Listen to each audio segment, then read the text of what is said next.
एक गांव में एक घड़ी साज रहता था। उसकी दुकान में हर तरह की घड़ियां मिलती थीं, छोटी बड़ी, दीवार घड़ी से लेकर कलाई घड़ी तक। लेकिन वह केवल घड़ियां बेचने के लिए ही मशहूर नहीं था, बल्कि अपनी बुद्धिमानी भरी बातों के लिए भी जाना जाता था। लोग उसकी दुकान पर सिर्फ घड़ी खरीदने नहीं आते थे, बल्कि अपनी समस्याओं का हल पाने भी आते थे।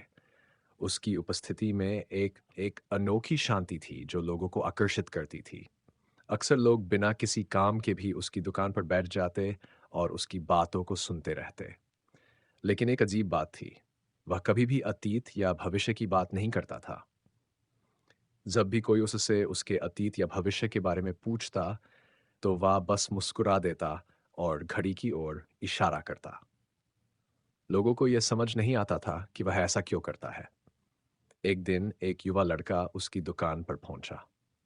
लड़के ने घड़ी साज के बारे में बहुत सुना था कि वह बहुत ज्ञानी है और किसी की भी समस्या का हल निकाल सकता है। उसने पूछा, मैं अपने अतीत की गलतियों पर पछताता रहता हूँ और भविष्य की चिंता में डूबा रहता हूँ।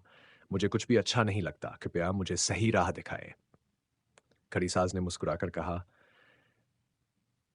पहले ये घड़ी लो, ये खराब हो गई है, इसे ठीक करो।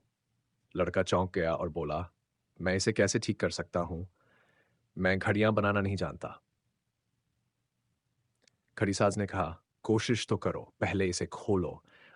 सेके में लड़के ने उसकी बात मानी और घड़ी खोलकर मरम्मत करने लगा। धीरे धीरे वह पूरी तरह घड़ी को ठीक करने में लग गया। लगभग 2 घंटे बाद घड़ी पूरी तरह सही हो गई और चलने लगी। अब लड़के ने कहा, ठीक है, ये सब छोड़िए, अब मेरी समस्या का हल बताएं। घड़ी साज मुस्कुराया और बोला, यही तो मैंने बताया।